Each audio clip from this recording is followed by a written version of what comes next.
할머니, 500만 원을 찾으신다고요? 여기 통장엔 50만 원도 없는데요. 겨울 바람에 시린 손을 비비며 은행 문을 밀고 들어온 정분이는 그 말을 듣는 순간 멈춰 섰다. 로비의 따뜻한 공기가 얼굴을 감쌌지만 창구 직원의 목소리는 그보다 더 차가웠다. 주변에서 대기하던 사람들의 시선이 일제히 그녀에게로 쏠렸다. 아, 저 생활비가 필요해서요. 분이의 목소리는 작았다. 그녀는 낡은 파란색 외투의 주머니에서 떨리는 손으로 통장을 꺼냈다. 20년은 좋게 됐을 법한 낡은 통장이었다. 표지는 발에 있었고 모서리는 달아해졌다. 창구 직원 오유리는 통장을 받아들더니 컴퓨터 화면을 힐끗 보고는 피식 웃음을 흘렸다. 그 웃음이 로비 전체로 퍼져나가는 것 같았다. 누군가 킥킥거렸고 한중년 남성은 고개를 저으며 자리를 옮겼다. 할머니, 잔액이 3만 2천 원이에요. 500만 원은커녕. 오유리의 말끝이 흐려졌지만 그 뒤에 숨은 뜻은 명확했다. 정신이 온전하신 건가요? 그 눈빛이 말하고 있었다. 분이는 천천히 고개를 들었다. 창구 너머 오유리의 얼굴이 보였다. 깔끔하게 빗은 머리, 단정한 유니폼, 그리고 그 안에 담긴 차가운 우월감. 그 시선은 분이가 평생 견뎌온 것이었다. 가난하다는 이유로, 늙었다는 이유로, 초라하다는 이유로. 다른 통장 있으신 거 아니에요?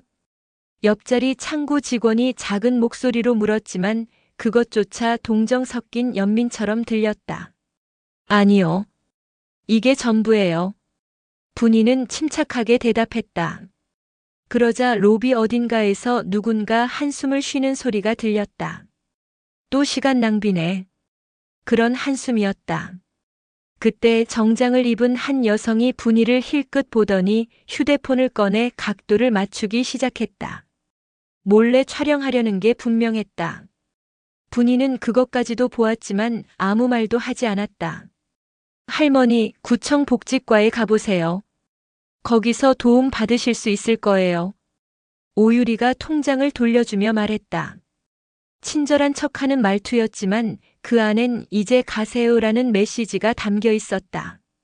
분이는 통장을 받아들고 잠시 그 자리에 서 있었다. 그녀의 주름진 손은 여전히 떨리고 있었다. 하지만 그 눈빛만은 흔들리지 않았다. 깊고 단단하고 무언가를 품고 있는 눈빛이었다. 감사합니다. 분이는 짧게 인사하고 돌아섰다. 은행 문을 나서는 그녀의 뒷모습을 바라보며 오유리는 동료에게 속삭였다. 요즘 저런 분들 많아. 통장에 돈도 없으면서. 킥킥거리는 웃음소리가 다시 로비를 채웠다. 하지만 아무도 몰랐다. 그 초라한 외투 속에 숨겨진 진실을. 그리고 머지않아 이 은행 전체를 뒤흔들 폭풍을. 은행 로비의 형광등 불빛은 유난히 밝았다. 그 빛 아래서 정분이의 낡은 외투는 더욱 초라해 보였다. 파란색이었을 것 같은 외투는 세월의 발에 회색빛을 띠었고 소매 끝은 실밥이 풀려 있었다. 저기 좀 봐. 대기 의자에 앉아있던 한 젊은 여성이 옆 사람에게 속삭였다. 그녀의 시선은 분이의 발끝으로 향했다. 검은색 운동화는 한때 깨끗했을 테지만 이제는 밑창이 닳아 한쪽이 기울어져 있었다. 뒤꿈치 부분은 테이프로 덧대어져 있었다. 안 됐네. 누군가 중얼거렸다. 그 말엔 동정이 섞여 있었지만 동시에 나는 저렇게 안 살아야지라는 안도감도 담겨 있었다. 분이는 천천히 창구에서 물러나 로비 한쪽으로 걸어갔다. 그녀가 지나가자 사람들은 자연스럽게 자리를 비켜주었다. 마치 무언가 전염될까봐 두려워하듯. 대기 의자에 앉으려던 한중년 남성은 분이가 다가오자 슬쩍 일어나 다른 줄로 옮겨갔다. 그의 손에는 최신형 스마트폰과 명품 브랜드 로고가 새겨진 지갑이 들려 있었다. 요즘 은행도 아무나 들어오나 봐. 그가 아내에게 속삭이는 소리가 분이의 귀에 닿았다. 작은 목소리였지만 은행 로비의 고요함 속에서는 충분히 들렸다. 아내는 고개를 끄덕이며 분위를 훑어보았다. 그 시선은 마치 물건을 평가하듯 차갑고 계산적이었다. 외투, 신발, 손에 든 낡은 비닐봉지까지 모든 것이 그녀에게 가난이라는 꼬리표를 붙였다. 창구 옆 상담 데스크에 앉아있던 은행원도 분위를 힐끗 쳐다보았다. 그는 동료에게 눈짓을 보냈다. 저 할머니 좀 봐. 두 사람은 작게 웃음을 나눴다. 분이는 로비 구석의 의자에 조용히 앉았다. 그녀의 무릎 위에는 낡은 손가방이 놓였다. 가죽이 벗겨진 자리마다 세월의 흔적이 새겨져 있었다. 할머니 괜찮으세요? 한 젊은 여성이 다가와 물었다. 목소리는 친절했지만 그 눈빛은 호기심으로 가득했다. 마치 SNS에 올릴 착한 일 하나 만들어 볼까? 라고 생각하는 것 같았다. 괜찮아요. 분이는 작게 미소 지으며 대답했다. 그러자 여성은 곧 관심을 잃고 돌아섰다. 로비 한편에서는 두 대학생으로 보이는 젊은이들이 휴대폰을 들고 분이를 향해 각도를 맞추고 있었다. 화면 속 분이의 모습이 확대되고 축소되었다. 이거 찍어서 올리면 조회수 대박이겠다. 근데 초상권 괜찮으려나? 에이, 공공장소잖아. 그냥 배경으로 찍는 거지 뭐. 그들은 킥킥거리며 몇 장의 사진을 찍었다. 플래시는 꺼져 있었지만 분이는 그것을 알아챘다. 그녀는 고개를 들어 그들을 바라보았다. 순간 두 젊은이는 당황한 듯 휴대폰을 내렸다. 분이의 눈빛이 생각보다 강렬했기 때문이다. 흐릿한 노인의 눈이 아니었다. 무언가를 꿰뚫어 보는 듯한 깊은 슬픔과 단단한 의지가 공존하는 눈빛이었다. 죄송합니다. 한 학생이 작게 중얼거리며 자리를 떴다. 분이는 다시 고개를 숙였다. 손가방의 지퍼를 천천히 열어 안을 들여다보았다. 그 안에는 오래된 사진 한 장이 들어 있었다. 젊은 시절의 그녀와 남편 그리고 어린 딸이 함께 웃고 있는 사진이었다. 그때는 행복했지. 분이는 속으로 중얼거렸다. 사진 속 그녀는 지금처럼 주름지지 않았고 옷도 깨끗했으며 무엇보다 눈빛이 밝았다. 하지만 그 행복은 오래가지 못했다. 남편은 사업 실패 후 세상을 떠났고 딸은 대학을 졸업하자마자 해외로 나가 소식이 끊겼다. 분이는 홀로 남아 청소 일, 식당 일, 무엇이든 할 수 있는 일을 하며 살아왔다. 그리고 지금 이 은행 로비에서 그녀는 다시 한번 세상의 차가움을 온몸으로 느끼고 있었다. 다음 손님. 창구 직원의 목소리가 울려 퍼졌다. 사람들은 분주히 움직였다.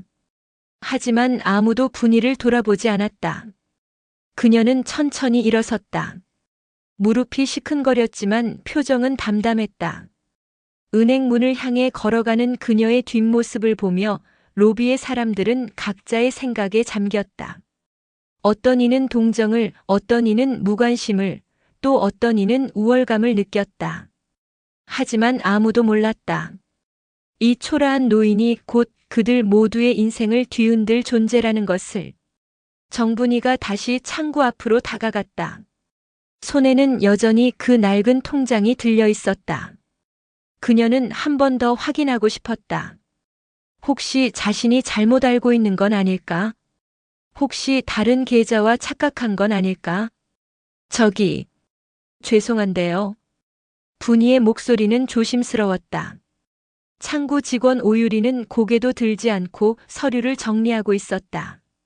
마치 분이가 보이지 않는 것처럼. 저기요 직원님. 분이가 조금 더 큰 목소리로 말했다. 그제야 오유리가 고개를 들었다. 그 얼굴에는 짜증이 역력했다. 또 뭐예요, 할머니? 아까 확인해 드렸잖아요. 통장에 돈 없다고요. 말투가 달라져 있었다. 처음에 형식적인 친절함은 온데간데 없고 노골적인 귀찮음이 묻어났다. 그게 아니라 제가 다른 계좌를. 할머니, 여기 은행이에요. 복지센터 아니고요. 오유리가 분이의 말을 잘라버렸다. 그 목소리는 로비 전체에 울려 퍼질 만큼 컸다.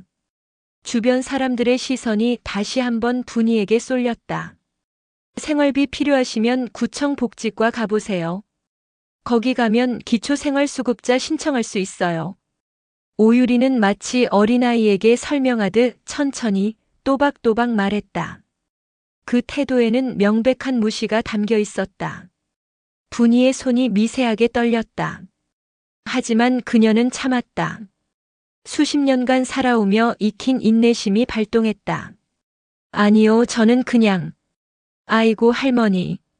여기는 무료급식소가 아니라니까요. 오유리의 목소리에 비웃음이 섞였다.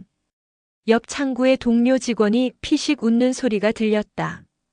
두 사람은 눈빛을 주고받으며 무언의 대화를 나눴다. 또 저런 분이네. 맨날 똑같은 사람들이야. 대기줄에 서 있던 한 남성이 큰 소리로 한숨을 쉬었다. 아니, 업무 좀 빨리 처리해 주시면 안 돼요? 시간 없는 사람도 있다고요. 그의 항의에 오유리가 고개를 끄덕였다. 죄송합니다, 고객님. 금방 처리하겠습니다. 그리고는 분이를 향해 차갑게 말했다. 할머니, 다른 고객분들 기다리시니까 일단 옆으로 비켜주시겠어요? 분이는 천천히 한 걸음 물러났다. 그녀의 뒤로 즉시 다음 손님이 들어섰다. 양복을 입은 중년 남성이었다. 오유리의 표정이 순식간에 밝아졌다. 어서 오세요, 고객님. 무엇을 도와드릴까요? 목소리 톤이 완전히 달랐다. 밝고 공손하고 친절했다. 분이에게 했던 그 차가운 말투는 흔적도 없이 사라졌다. 분이는 창구 옆에 서서 그 모습을 지켜보았다. 같은 사람이 같은 공간에서 완전히 다른 태도를 보이는 모습을. 그것은 그녀가 평생 경험해온 차별이었다. 할머니, 거기 서 계시면 방해돼요. 상담 데스크에 앉아있던 다른 직원이 분이에게 손짓했다. 로비 구석으로 가라는 신호였다. 분이는 고개를 숙이고 구석으로 걸어갔다. 그녀가 지나갈 때마다 사람들은 슬쩍 비켜섰다. 마치 그녀가 전염병 환자라도 되는 양. 쯧쯧, 저 나이에 저러시면 쪽팔린 줄도 모르나. 한 중년 여성이 옆 사람에게 속삭였다. 목소리는 작았지만 분이의 귀에는 또렷하게 들렸다. 치매 오신 거 아니에요? 우리 시어머니도 그러시거든요. 통장에 돈 없는데 자꾸 찾으러 가신다고. 아이고, 그럼 보호자가 같이 와야지. 혼자 돌아다니시게 두면 어떡해. 두 사람의 대화는 계속 이어졌다. 분이는 그들의 시선을 피해 창문 쪽을 바라보았다. 밖에는 겨울 햇살이 차갑게 내리쬐고 있었다. 은행 앞 거리를 사람들이 바쁘게 오갔다. 누군가는 커피를 들고 누군가는 쇼핑백을 들고 누군가는 웃으며 전화 통화를 하고 있었다. 그들에게는 각자의 삶이 있었다. 각자의 행복이 있었다. 그리고 그 삶 속에서 분이 같은 존재는 그저 배경에 불과했다. 나는 언제부터 이렇게 투명한 사람이 되었을까? 분이는 속으로 중얼거렸다. 창문에 비친 자신의 모습이 보였다. 주름진 얼굴, 굽은 어깨, 낡은 옷. 그것이 지금의 정분이었다. 하지만 그녀의 눈빛만은 달랐다. 유리창에 비친 그 눈동자 속에는 무언가 다른 것이 타오르고 있었다. 슬픔도 분노도 아닌 차분하고 단단한 결심. 곧 다시 오겠습니다. 분이는 작게 중얼거렸다. 아무도 듣지 못할 만큼 작은 목소리였다. 그때는 다를 겁니다. 그녀는 천천히 은행 문을 향해 걸어갔다. 뒤에서 들리는 웃음소리도 수군거림도 이제는 신경 쓰지 않았다. 문을 열고 나가는 순간 차가운 바람이 얼굴을 때렸다. 하지만 분이는 멈추지 않았다. 그녀는 곧게 서서 앞을 향해 걸어갔다. 그 뒷모습을 아무도 주목하지 않았다. 하지만 머지않아 모두가 그 모습을 기억하게 될 것이었다. 은행 로비 안쪽 사무실 문이 열렸다. 정장 차림의 남성이 걸어 나왔다. 최동혁 부점장이었다. 그의 나이는 40대 후반쯤으로 보였고 머리는 깔끔하게 뒤로 넘겨져 있었다. 구두는 반들반들 빛이 났다. 무슨 일이야, 이소라니? 최동혁의 목소리는 낮고 권위적이었다. 그가 나타나자 창구 직원들이 일제히 자세를 바로 했다. 오유리도 재빨리 미소를 지으며 고개를 숙였다. 아, 부점장님. 별일 아닙니다. 손님 한 분이 착각을 하셔서. 오유리가 설명하려 했지만 최동혁은 이미 상황을 파악하고 있었다. 그의 시선이 로비 구석에 서 있는 정분이에게로 향했다. 위아래로 훑는 그 시선은 차갑고 계산적이었다. 낡은 외투, 해진 신발, 구겨진 손가방. 최동혁의 입꼬리가 살짝 올라갔다. 비웃음이었다. 할머니. 그가 분이에게 다가갔다. 목소리는 겉으로는 공손했지만 그 안에는 명백한 경멸이 담겨 있었다. 여기가 어디인지 아십니까? 은행이요. 분이가 조용히 대답했다. 맞습니다. 은행이에요. 금융 업무를 보는 곳이죠. 최동혁은 한 걸음 더 다가섰다. 그의 키가 분이보다 훨씬 컸기에 그녀를 내려다보는 형국이 되었다. 할머니, 통장에 잔액이 얼마나 있는지 확인하셨죠? 32,000원. 그런데 500만 원을 찾겠다고 하시면 이게 말이 됩니까? 그의 말투는 마치 어린아이를 혼내듯 했다. 천천히 또박또박 그리고 비난조로. 제가 착각이 아니라 혼란이신 거죠. 최동혁이 분이의 말을 잘라버렸다. 그리고는 주변을 둘러보며 다른 고객들을 향해 말했다. 죄송합니다, 고객 여러분. 금방 정리하겠습니다. 고객들은 고개를 끄덕였다. 몇몇은 안쓰러운 표정을 지었지만 대부분은 빨리 처리해달라는 눈빛이었다. 최동혁은 다시 분이를 향했다. 할머니, 혹시 보호자분은 안 계세요? 가족이나 자녀분이라도? 혼자 삽니다. 분이의 대답은 짧았다. 아. 최동혁은 과장되게 고개를 끄덕였다. 마치 그래서 이러시는구나라고 말하는 듯 했다. 그러시면 더더욱 조심하셔야죠. 요즘 은행 사칭 사기도 많고 보이스피싱도 많은데 할머니 같은 분들이 특히 타겟이거든요.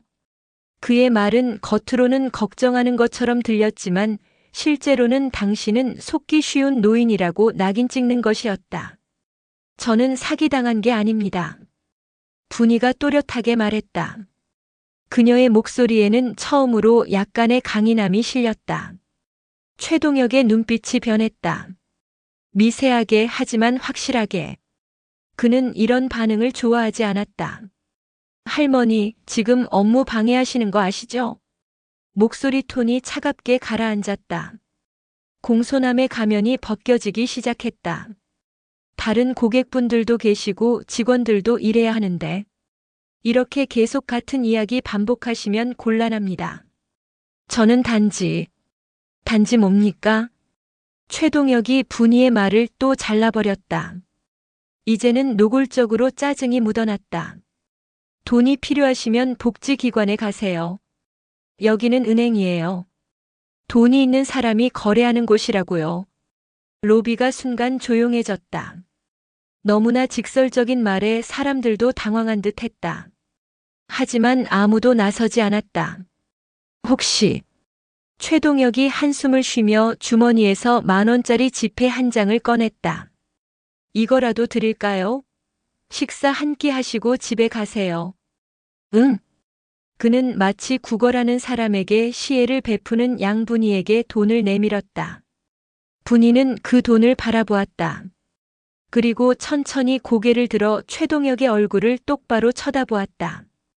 필요 없습니다. 그녀의 목소리는 작았지만 단호했다. 최동혁의 얼굴이 굳었다. 자존심이 상한 것이다. 그래요? 그럼 이제 가주시죠. 그는 돈을 다시 주머니에 넣으며 말했다. 계속 이러시면 경비원 부를 수밖에 없어요. 할머니를 위해서도 좋지 않으니까 조용히 나가주세요. 경비원이라는 단어가 로비에 울려 퍼졌다. 사람들의 표정이 미묘하게 변했다. 어떤 이는 불편해했고 어떤 이는 고개를 돌렸다.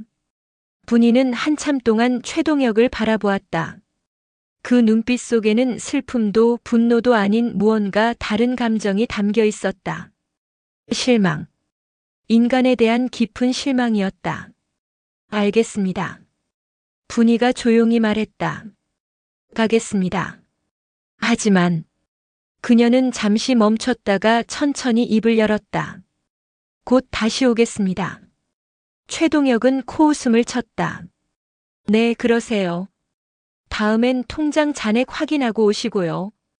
분이는 더 이상 아무 말도 하지 않았다. 그녀는 천천히 몸을 돌려 출구를 향해 걸어갔다. 최동혁은 그녀의 뒷모습을 보며 고개를 저었다. 그리고는 직원들을 향해 손짓했다. 다들 업무 계속하세요. 시간 낭비 그만하고. 직원들은 고개를 끄덕이며 각자 자리로 돌아갔다. 오유리는 최동혁을 향해 살짝 미소 지었다. 잘 처리하셨어요 라는 눈빛이었다. 로비는 다시 일상으로 돌아갔다. 사람들은 번호표를 뽑고 창구에서 업무를 보고 휴대폰을 들여다보았다.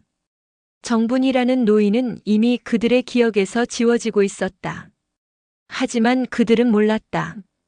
방금 무엇을 놓쳤는지를, 그리고 그 대가가 얼마나 클지를.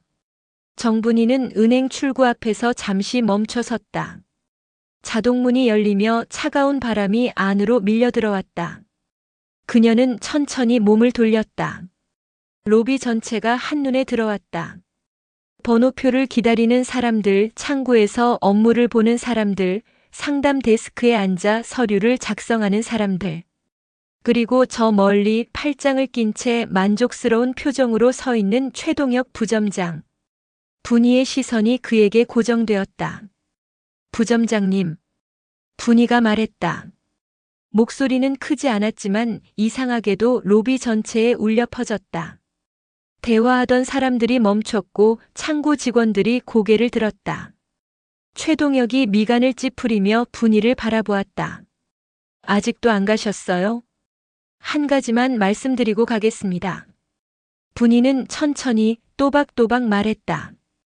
그녀의 목소리에는 떨림이 없었다. 곧 다시 오겠습니다. 아까도 그렇게 말씀하셨잖아요. 최동혁이 짜증 섞인 목소리로 대꾸했다. 몇몇 사람들이 피식 웃었다. 네, 다시 말씀드립니다. 분이는 흔들리지 않았다. 제가 다시 올 때는. 그녀는 잠시 멈췄다. 로비의 모든 시선이 그녀에게 쏠려 있었다. 호기심, 짜증, 동정, 무관심. 다양한 감정들이 뒤섞여 있었다. 다른 모습일 겁니다. 그 말이 떨어지자 로비에 묘한 침묵이 흘렀다. 사람들은 그 말의 의미를 곱씹었다. 어떤 이는 옷이라도 새로 사입고 오시려나라고 생각했고 어떤 이는 복권이라도 당첨되길 바라시나라고 비웃었다. 최동혁은 허탈하다는 듯 웃음을 터뜨렸다. 네, 그러세요. 로또 되시면 다시 오세요. 그의 말에 로비 여기저기서 웃음소리가 터져나왔다. 오유리는 손으로 입을 가리고 킥킥거렸다. 상담 데스크의 직원들도 고개를 숙인 채 어깨를 들썩였다. 500만 원 아니라 5억 원 들고 오시면 저희가 VIP실로 모실게요. 한 젊은 남자 직원이 농담조로 말했다. 로비의 웃음이 더 커졌다. 하지만 분이는 웃지 않았다. 그녀는 여전히 최동혁을 똑바로 바라보고 있었다. 그 눈빛은 웃음으로 가득한 로비와 너무나 대조적이었다. 차분하고 깊고 단단했다. 기억하세요. 분이가 다시 말했다.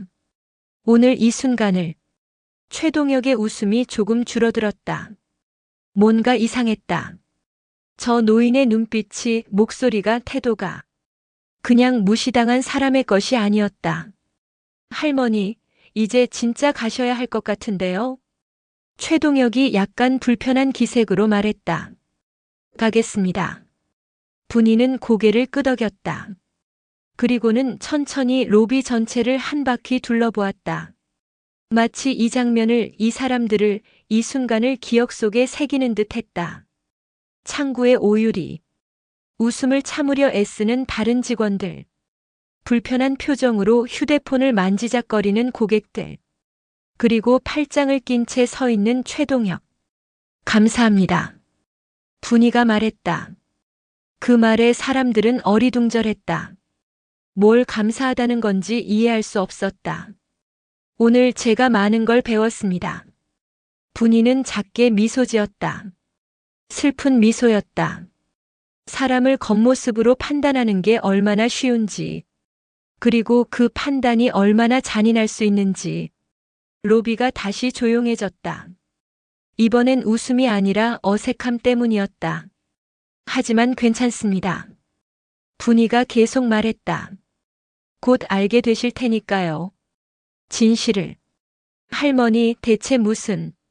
최동혁이 말하려 했지만 분이는 이미 몸을 돌렸다. 그녀는 출구를 향해 걸어갔다. 등은 여전히 굽어 있었고 걸음은 느렸다. 낡은 외투가 걸음에 맞춰 흔들렸다. 자동문이 열렸다. 밖에서 겨울 바람이 거세게 불어왔다. 분이의 흰 머리카락이 바람에 날렸다. 그녀가 문을 나서는 순간 햇빛이 그녀를 감쌌다. 차갑지만 밝은 햇빛이었다. 실루엣으로 변한 그녀의 뒷모습은 이상하게도 당당해 보였다. 문이 닫혔다. 로비에는 묘한 정적이 흘렀다. 사람들은 서로를 쳐다보았다. 뭔가 찜찜한 기분이었다. 마치 중요한 무언가를 놓친 것 같은. 뭐야, 저 할머니? 한 젊은 여성이 중얼거렸다. 이상한 사람이네. 다른 사람이 대꾸했다. 최동혁은 잠시 문을 바라보다가 고개를 저었다. 다들 업무 보세요. 시간 낭비 말고. 그의 말에 사람들은 다시 각자의 일로 돌아갔다.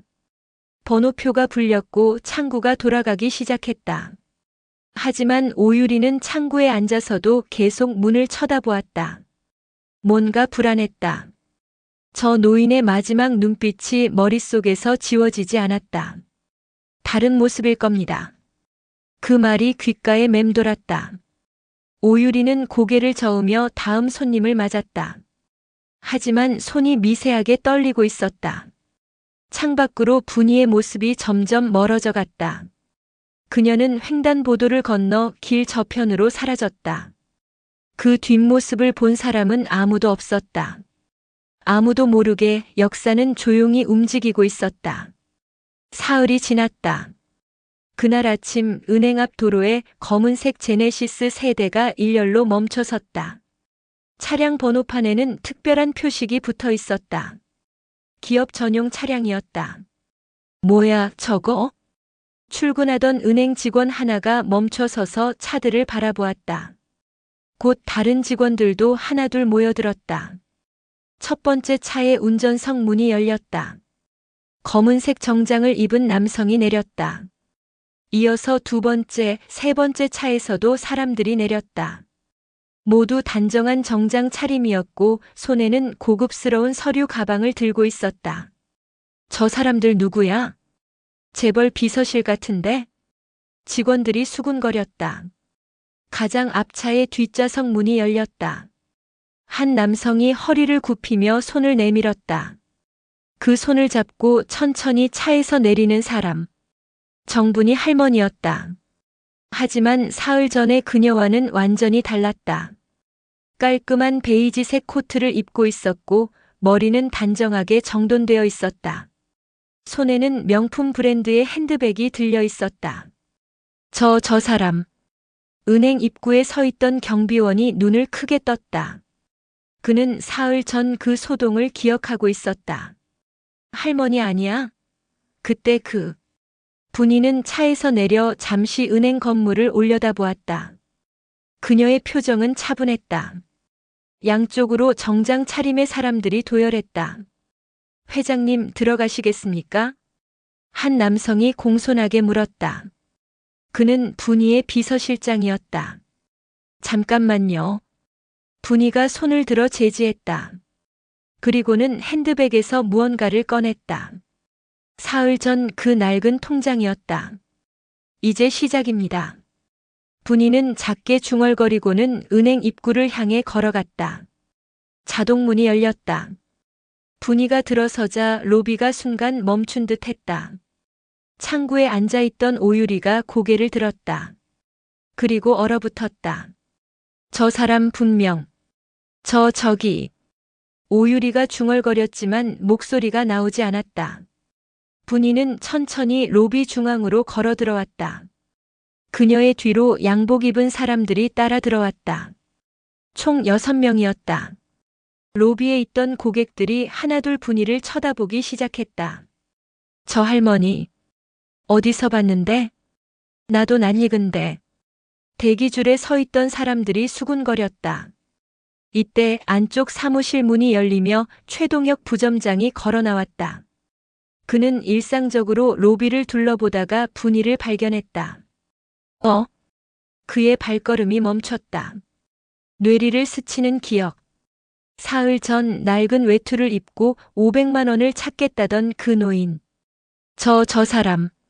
최동혁의 얼굴이 하얗게 질렸다. 분이는 그를 똑바로 쳐다보았다. 사흘 전과 똑같은 눈빛이었다. 차분하고 깊고 단단한. 안녕하세요, 부점장님. 분이가 조용히 말했다. 다시 왔습니다. 약속대로. 최동혁은 입을 떼지 못했다. 뭔가 잘못되었다. 크게 잘못되었다. 분이는 비서실장에게 고개를 끄덕였다. 비서실장이 앞으로 나서며 품에서 서류 봉투를 꺼냈다. 저는 정분이 회장님의 비서실장 김태준입니다. 그의 목소리는 명료했고 로비 전체에 울려 퍼졌다. 정분이 회장님은 국내 최대 유통그룹인 한결재단의 설립자이시며 로비가 술렁이기 시작했다. 한결재단. 누구나 아는 이름이었다. 이 은행에 현재 약 3천억 원의 예치금을 보유하고 계신 VIP 고객이십니다. 뭐라고? 오유리가 자리에서 벌떡 일어났다. 얼굴이 새하얗게 질렸다. 3천억? 저 할머니가? 고객들도 웅성거리기 시작했다. 최동혁은 그 자리에 굳은 채 분이를 바라보았다. 머릿속이 하얗게 비워지는 느낌이었다. 분이는 여전히 차분한 표정으로 그를 바라보고 있었다. 기억하시나요, 부점장님? 그녀가 물었다. 제가 말씀드렸죠. 다시 오겠다고. 다른 모습으로. 최동혁의 입술이 바르르 떨렸다. 회장님. 제가 아직 할 말이 더 남았습니다. 분이가 그의 말을 부드럽게 끊었다. 그리고는 비서실장을 향해 고개를 끄덕였다. 비서실장이 다시 서류를 꺼내들었다. 정분이 회장님의 지시로 오늘 즉시 이 은행에 예치된 전액을 인출하여 다른 금융기관으로 이전하겠습니다. 전액? 누군가 되물었다. 3천억을? 로비가 순식간에 아수라장이 되었다. 이 은행 망하는 거 아냐? 우리 예금은 어떻게 돼? 당장 찾아야 하는 거 아니야? 고객들이 창구로 몰려들기 시작했다. 직원들은 당황하며 손을 저었지만 이미 통제 불능이었다. 최동혁은 그 소란 속에서 분이만을 바라보고 있었다. 그의 얼굴에는 공포가 서려 있었다.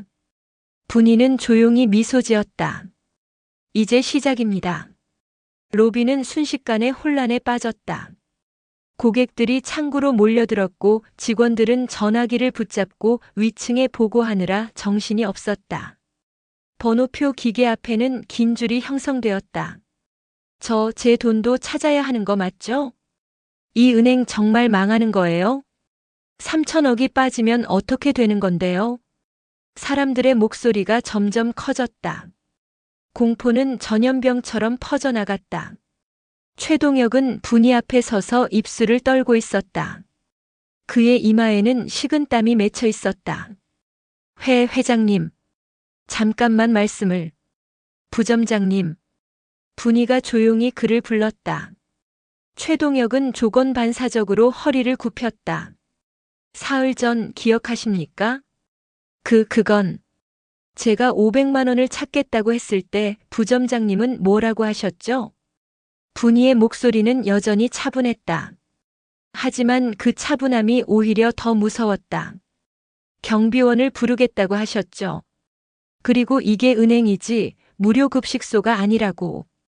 최동혁의 얼굴이 흑빛으로 변했다. 죄송합니다. 제가 정말 몰라뵙고 몰라봐서 문제가 아닙니다. 분이가 그의 말을 잘랐다. 부점장님이 저를 그렇게 대한 이유는 제가 누군지 몰라서가 아니에요. 제가 가난해 보였기 때문이죠. 최동혁은 대꾸하지 못했다. 만약 제가 정말 가난한 노인이었다면요? 분이가 한 걸음 다가섰다. 만약 제 통장에 정말 3만 원밖에 없는 할머니였다면 부점장님의 그 태도는 정당한 겁니까? 그게 아니라면 뭡니까? 분이의 목소리에 처음으로 날이 섰다. 사람을 돈으로 판단하고 겉모습으로 무시하는 게 은행원의 자격입니까? 최동혁은 무릎이 꺾이는 것을 느꼈다. 그는 천천히 로비 한가운데서 무릎을 꿇었다. 죄송합니다, 회장님. 정말 죄송합니다. 그의 목소리는 떨렸다. 주변 사람들이 숨을 죽였다. 부점장이 고객 앞에 무릎을 꿇는 장면은 누구도 본 적이 없었다. 일어나세요. 분이가 말했다. 무릎 꿇는다고 해결될 일이 아닙니다. 그녀는 비서실장을 향해 손짓했다. 진행하세요. 알겠습니다, 회장님. 비서실장 김태준이 서류 가방에서 두꺼운 파일을 꺼냈다. 그리고는 로비 중앙에 서서 명확한 목소리로 선언했다. 정분이 회장님의 명의로 이 은행에 예치된 모든 자산 총 3,042억 원을 즉시 인출합니다. 3,042억. 누군가 중얼거렸다. 전액을 국민은행 VIP 센터로 이전하며 이 은행과의 모든 거래를 종료합니다. 이럴 순 없습니다. 계단 위에서 목소리가 들렸다. 은행장이었다. 그는 급히 달려 내려오며 분이에게 다가왔다. 회장님, 제가 은행장 박철민입니다. 이렇게 갑자기 전액을 인출하시면 저희 은행이 알고 있습니다. 분이가 은행장을 쳐다보았다. 은행장님께서 알아야 할 건 따로 있습니다. 무엇입니까? 이 은행의 직원 교육이 어떻게 이루어지고 있는지, 고객을 어떤 기준으로 대하는지. 분이는 로비를 둘러보았다. 돈 많은 사람에게는 허리를 굽히고 가난해 보이는 사람은 쫓아내는 곳. 그게 은행입니까? 은행장은 할 말을 잃었다. 회장님, 제발 한 번만 기회를. 기회는 사흘 전에 있었습니다. 분이가 단호하게 말했다. 그때 한 번이라도 단 한 명이라도 저를 사람으로 대해줬다면 저는 이러지 않았을 겁니다. 로비가 조용해졌다. 분이의 목소리만이 공간을 채웠다. 하지만 아무도 그러지 않았어요. 모두가 저를 비웃고 무시하고 쫓아내려 했죠. 그녀는 오유리를 바라보았다. 오유리는 창고 뒤에서 눈물을 흘리고 있었다. 특히 당신. 분이가 오유리를 가리켰다. 무료급식소가 아니라고 했죠? 복지과에 가라고 했죠? 죄송해요. 정말 죄송해요. 오유리가 흐느끼며 말했다. 사과는 받지 않겠습니다. 분이가 고개를 저었다. 대신 기억하세요. 오늘을, 그리고 사흘 전을. 그녀는 다시 비서실장을 향했다. 진행하세요. 한 푼도 남기지 말고. 알겠습니다, 회장님. 비서실장이 은행장에게 서류를 내밀었다. 인출 절차를 시작하겠습니다. 지금 즉시. 은행장은 떨리는 손으로 서류를 받았다. 그의 얼굴은 죽은 사람처럼 창백했다. 로비의 고객들은 더욱 술렁이기 시작했다. 나도 돈 찾아야겠다. 나도. 이 은행 이제 끝이야. 분이는 그 소란을 조용히 지켜보았다. 그녀의 얼굴에는 슬픔도 분노도 만족감도 없었다. 그저 차분한 결연함만 있었다. 회장님, 차량으로 모시겠습니다. 비서가 그녀의 팔을 조심스럽게 잡았다. 분이는 고개를 끄덕이고 출구를 향해 걸어갔다. 사람들이 자연스럽게 길을 비켜주었다. 사흘 전과는 완전히 다른 분위기였다. 문 앞에서 분이는 마지막으로 돌아보았다. 모두 기억하세요. 그녀가 말했다. 진짜 부자는 돈이 많은 사람이 아닙니다. 사람을 존중할 줄 아는 사람입니다. 그 말을 끝으로 정분이는 은행을 나섰다. 뒤에 남은 것은 혼란과 후회, 그리고 무너져 내리는 한 은행의 운명이었다.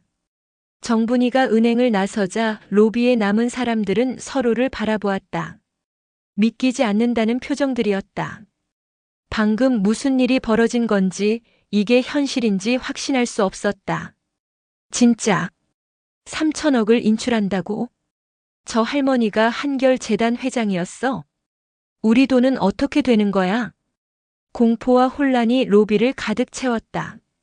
고객들은 너도 나도 창구로 달려가 예금 인출을 요구하기 시작했다. 최동혁은 여전히 바닥에 무릎을 꿇은 채였다. 그의 정장 바지 무릎 부분이 먼지로 더러워졌지만 그는 일어날 생각조차 하지 못했다. 끝이다. 내 인생이 끝났다. 그의 머릿속에는 그 생각뿐이었다. 최 부점장. 은행장 박철민의 목소리가 그를 깨웠다. 분노로 떨리는 목소리였다. 당신이 대체 무슨 짓을 한 겁니까? 최동혁은 고개를 들었다. 은행장의 얼굴은 붉게 상기되어 있었다. 3천억 원 고객을 당신이 쫓아냈다고, 경비원을 부르겠다고 협박했다고. 그게 아니라. 저는 몰랐습니다. 정말 몰랐어요. 몰랐다고? 고객 정보를 확인도 안 하고. 은행장의 목소리가 점점 커졌다. 당신 때문에 이 은행이 망하게 생겼어. 로비의 사람들이 그들을 쳐다보았다. 최동혁의 얼굴은 땀과 눈물로 범벅이 되어 있었다. 죄송합니다, 은행장님. 제가 정말 잘못했습니다. 이제 와서 사과해봤자 무슨 소용이야. 은행장은 그를 노려보며 말을 이었다. 본사에 보고 올라가는 즉시 당신은 해고야. 아니, 그 전에 당장 집에 가. 은행장님, 제발 한 번만. 최동혁이 울먹이며 애원했지만 은행장은 이미 돌아서고 있었다. 창구 뒤에서 오유리는 책상에 머리를 묻고 흐느끼고 있었다. 옆자리 동료가 그녀의 어깨를 두드렸지만 위로가 되지 않았다. 어떡해. 나 어떡해. 오유리의 중얼거림이 새어나왔다. 사흘 전 그 할머니가 재벌이었다니. 내가 그분한테 무료급식 쏘라고 했다니. 그녀는 자신의 말들을 떠올릴 때마다 온몸이 얼어붙는 것 같았다. 그 무례함, 그 오만함이 이제 와서 생생하게 느껴졌다. 오유리 씨. 인사팀 과장이 다가왔다. 그의 표정은 차갑고 단호했다. 당장 인사팀으로 올라오세요. 네. 징계위원회가 열립니다. 당신과 최동혁 부점장 그리고 당시 현장에 있던 직원들 전원. 오유리의 얼굴이 새하얗게 질렸다. 과장님. 저는. 변명은 위에서 하세요. 과장은 냉정하게 말하고 돌아섰다. 로비 한쪽에서는 사흘 전 분위를 휴대폰으로 촬영했던 두 대학생이 창백한 얼굴로 앉아 있었다. 형, 우리 그때 찍은 거 올렸잖아. 아니야. 바로 지웠어. 근데 누가 캡처했을 수도 있잖아. SNS에 퍼졌으면 어떡해? 닥쳐. 생각하기 싫어. 두 사람은 서로를 원망하는 눈빛으로 바라보았다. 은행 밖에서는 이미 기자들이 모여들기 시작했다. 누군가 제보를 한 것이었다. 한결재단 정분이 회장이 은행에서 모욕을 당했다는데요. 3천억 원 전액 인출했다는 게 사실입니까? 카메라 플래시가 터지고 마이크가 은행 입구를 향했다. 은행 내부는 더욱 혼란스러워졌다. 고객들의 인출 요구는 계속 이어졌고 직원들은 손 쓸 방법이 없었다. 제 돈 당장 찾아주세요. 이 은행 믿을 수 없어요. 우리 회사 거래도 다 끊을 겁니다. 비명에 가까운 목소리들이 로비를 채웠다. 최동혁은 천천히 일어섰다. 무릎이 후들거렸다. 그는 비틀거리며 직원 출입구를 향해 걸어갔다. 주변 직원들은 그를 쳐다보지도 않았다. 아니, 쳐다보지 않는 척했다. 복도를 걸으며 그는 사흘 전 그 순간을 떠올렸다. 분이 할머니의 낡은 외투, 해진 신발, 떨리는 손, 그리고 자신의 말들. 경비원을 부르겠습니다. 여기는 은행입니다. 돈 있는 사람이 오는 곳이라고요. 이거라도 드릴까요? 10,000원짜리를 내밀던 그 순간이 생생했다. 그때 느꼈던 우월감도. 내가 미쳤었나? 최동혁은 주먹으로 벽을 쳤다. 손에서 피가 났지만 아프지 않았다. 아니, 마음이 더 아파서 손의 고통 따위는 느껴지지 않았다. 사무실로 돌아온 그는 책상 서랍을 열어 짐을 챙기기 시작했다. 이미 해고 통보가 날 것을 알고 있었다. 사진 액자 하나가 눈에 들어왔다. 아내와 초등학생 딸이 웃고 있는 사진이었다. 아내한테 뭐라고 말하지? 눈물이 흘러내렸다. 그는 사진을 가슴에 안고 주저앉았다. 같은 시각 오유리는 인사팀 앞 복도에 서 있었다. 안에서 들리는 목소리들이 무섭게 느껴졌다. 고객 모욕 행위로 징계 처분. 회사 이미지 실추. 즉각 해고 조치. 단어 하나하나가 그녀의 가슴을 찔렀다. 엄마, 어떡하지? 그녀는 혼자 사는 어머니를 떠올렸다. 자신의 월급으로 어머니 병원비를 대고 있었다. 일자리를 잃으면. 문이 열렸다. 오유리 씨, 들어오세요. 무거운 발걸음으로 그녀는 안으로 들어갔다. 한편 은행 밖 검은 차 안에서 정분이는 조용히 창밖을 바라보고 있었다. 은행 앞에 몰려든 기자들과 혼란스러운 사람들이 보였다. 회장님 괜찮으십니까? 비서실장이 조심스럽게 물었다. 괜찮아요. 분이는 작게 미소 지었다. 이제 그들도 배울 겁니다. 무엇을 말입니까? 사람을 함부로 대하면 어떤 결과가 오는지. 차가 천천히 출발했다. 백미러에 비친 은행 건물이 점점 작아졌다. 분이는 눈을 감았다.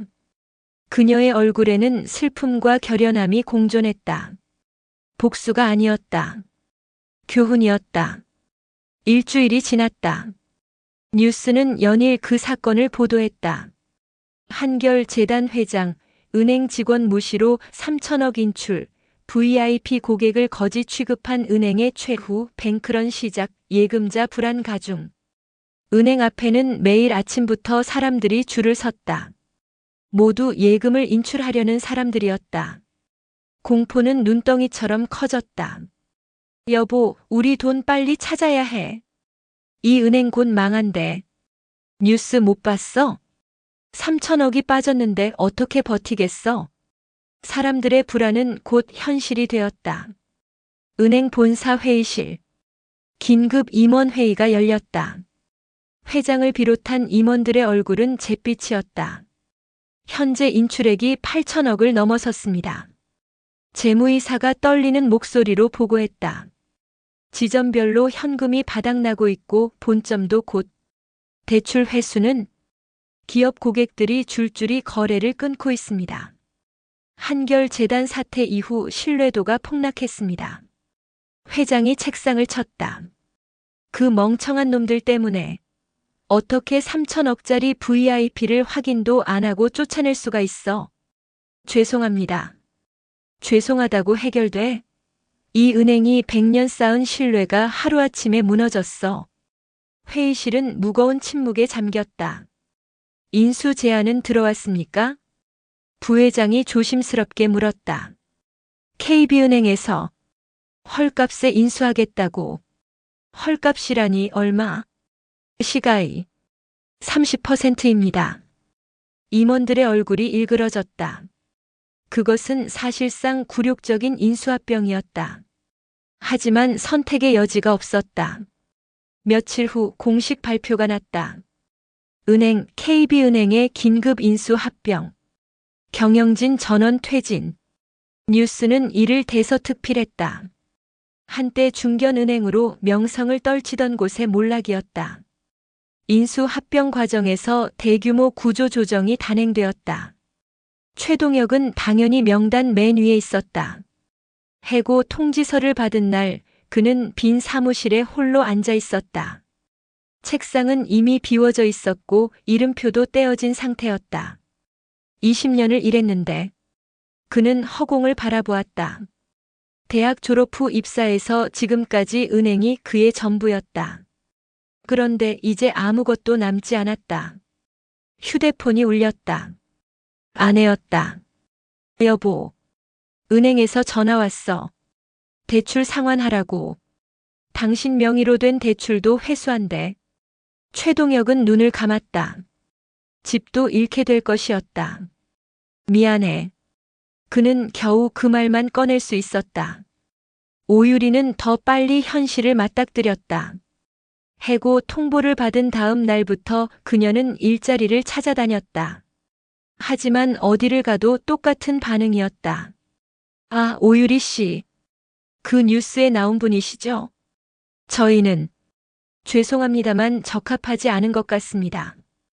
그녀의 얼굴은 이미 인터넷에 돌아다니고 있었다. 누군가 찍은 영상이 SNS에 퍼진 것이었다. 무료 급식소 아니다라고 말하는 그 순간이. 댓글들은 잔인했다. 저런 인간이 고객 상대를 해? 겉모습으로 사람 판단하는 전형적인 속물. 저러니까 은행이 망하지. 오유리는 휴대폰을 끄고 방 안에 틀어박혔다. 밖에 나갈 수가 없었다. 어머니가 문을 두드렸다. 유리야, 밥이라도 먹어야지. 엄마, 미안해요. 내가 잘못해서. 어머니는 문틈으로 말했다. 괜찮아. 다시 시작하면 돼. 하지만 오유리는 알고 있었다. 다시 시작하는 게 얼마나 어려운지. 한 달 후 오유리는 작은 카페에서 아르바이트 자리를 겁겁게 얻었다. 시급은 은행 월급의 10분의 1도 안 되었다. 어서 오세요. 그녀는 고개를 숙이며 손님을 맞았다. 예전에 그 오만함은 온데간데 없었다. 아메리카노 한 잔이요. 손님의 목소리에 그녀는 고개를 들었다. 그리고 얼어붙었다. 정분이 회장이었다. 오유리의 목소리가 떨렸다. 손이 부들부들 떨려 주문기를 잡을 수가 없었다. 분이는 그녀를 조용히 바라보았다. 아메리카노 한 잔 부탁합니다. 네네. 오유리는 떨리는 손으로 주문을 받았다. 커피를 만드는 내내 눈물이 흘렀다. 커피를 내올 때 그녀는 분이 앞에 무릎을 꿇었다. 죄송합니다. 정말 죄송합니다. 눈물이 바닥에 떨어졌다. 제가 잘못했어요. 제가 너무 오만했어요. 사람을 겉모습으로 판단하고 무시하고. 분이는 조용히 그녀를 내려다보았다. 일어나세요. 회장님. 일어나서 일하세요. 손님들이 기다립니다. 오유리는 천천히 일어났다. 그녀의 얼굴은 눈물로 범벅이었다. 분이는 커피를 한 모금 마셨다. 맛있네요. 감사합니다. 정성껏 만들었나 봐요. 오유리는 고개를 숙였다. 분이는 자리에서 일어나며 말했다. 사람은 변할 수 있어요. 당신도 변했고요. 회장님. 하지만 기억하세요. 한 번의 실수가 얼마나 많은 것을 무너뜨릴 수 있는지. 분이는 테이블에 10,000원을 놓고 카페를 나섰다. 오유리는 그 돈을 보며 흐느꼈다. 딱 10,000원. 최동혁 부점장이 분이에게 건넸던 그 금액이었다. 한편 최동혁은 지방 소도시의 작은 신용협동조합에서 말단 직원으로 다시 시작했다. 40대 후반의 나이에 20대 신입과 같은 위치였다. 최 대리, 이 서류 복사 좀 해줘요. 젊은 상사의 말에 그는 고개를 숙였다. 네, 과장님. 저녁 좁은 원룸에서 그는 딸의 전화를 받았다. 아빠, 학교 애들이 그러는데. 아빠가 뉴스에 나왔다고. 미안하다. 아빠가 잘못한 거 맞아? 최동혁은 한참을 말없이 있다가 대답했다. 그래. 아빠가 잘못했어. 크게. 그럼 이제 어떡해? 다시 시작하는 거야. 아빠가 잘못을 깨달았으니까. 그는 창밖을 바라보았다. 작은 도시의 밤하늘에 별이 보였다. 절대 다시는 사람을 그렇게 판단하지 않을 거야. 그날 밤 전국 곳곳에서 그 사건을 기억하는 사람들이 있었다. 그리고 모두가 배웠다. 사람을 절대 겉모습으로 판단해서는 안 된다는 것을. 6개월이 흘렀다. 서울 강남의 한 고급 호텔 라운지. 정분이는 창가 자리에 앉아 차를 마시고 있었다. 밖으로는 도시의 불빛이 반짝였다. 회장님, 오늘 미팅 자료입니다. 비서실장 김태준이 서류를 건넸다. 분이는 고개를 끄덕이며 받아들었다. 그 은행은 어떻게 됐나요? KB에 완전히 흡수됐습니다. 브랜드도 사라졌고요. 직원들은 대부분 재배치됐습니다. 일부는 퇴직했고요. 분이는 잠시 창밖을 바라보았다. 최동혁 부점장은요? 지방 신협에서 일하고 있습니다. 아주 성실하게 근무한다고 들었습니다. 오유리 씨는 카페에서 일하다가 최근에 작은 제과점에 취직했습니다. 평판이 좋다고 합니다. 분이는 작게 미소 지었다. 다행이네요. 회장님께서 혹시 그들을 도와주실 생각이십니까? 비서실장이 조심스럽게 물었다. 아니요. 분이가 고개를 저었다. 그들은 스스로 배워야 합니다. 도움이 아니라 경험으로. 그녀는 차를 한 모금 마셨다. 사람은 고통을 통해 성장하니까요. 며칠 후 분이는 작은 동네 제과점 앞에 섰다. 행복한 빵집이라는 소박한 간판이 달려 있었다. 문을 열고 들어서자 따뜻한 빵 냄새가 퍼졌다. 어서 오세요. 밝은 목소리가 들렸다. 오율이었다. 그녀는 하얀 앞치마를 두르고 있었고 얼굴에는 밀가루가 묻어 있었다. 분이를 보는 순간 오유리의 움직임이 멈췄다. 회장님. 안녕하세요. 분이는 부드럽게 미소 지었다. 빵 좀 사려고요. 오유리는 떨리는 손으로 집게를 들었다.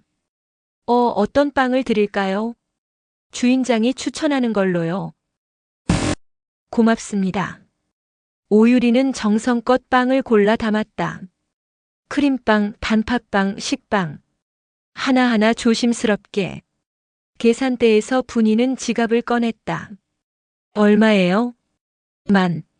15,000원입니다. 오유리의 목소리가 떨렸다. 분이는 돈을 건네며 말했다. 열심히 일하시는군요. 네. 제가 할 수 있는 게 이것밖에 없어서요. 오유리는 고개를 숙였다. 하지만 행복합니다. 손님들이 맛있다고 할 때, 진심으로 감사하다고 할 때, 그때 느껴요. 제가 사람한테 줄 수 있는 게 있구나. 분이는 그녀를 바라보았다. 많이 변했네요. 회장님 덕분입니다. 오유리의 눈에 눈물이 맺혔다. 그날 이후로 매일 생각했어요. 제가 얼마나 오만했는지, 사람을 겉모습으로 판단하는 게 얼마나 잔인한지. 그녀는 손으로 눈물을 닦았다. 이제는 알아요. 진짜 중요한 건 돈이 아니라 마음이라는 걸. 분이는 빵 봉투를 받아들며 말했다. 당신은 제대로 배웠어요. 회장님, 계속 이렇게 사세요. 정직하게, 겸손하게. 네, 꼭 그렇게 하겠습니다.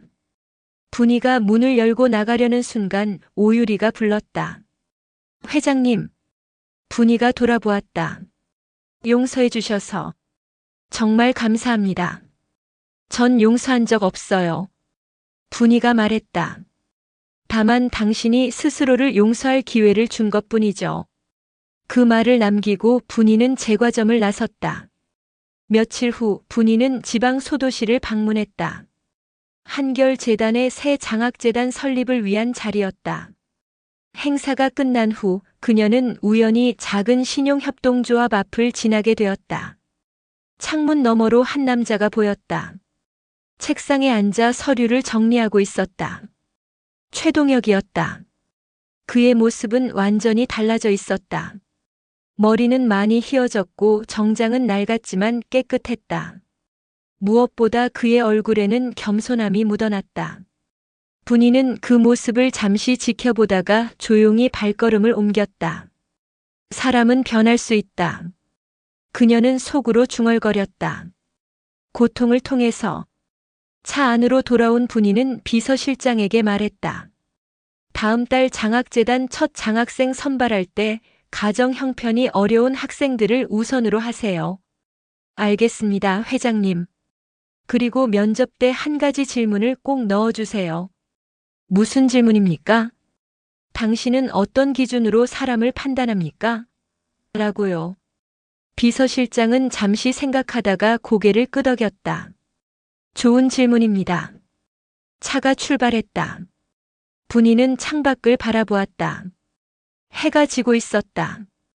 붉은 노을이 하늘을 물들였다. 그녀는 핸드백에서 오래된 사진을 꺼냈다.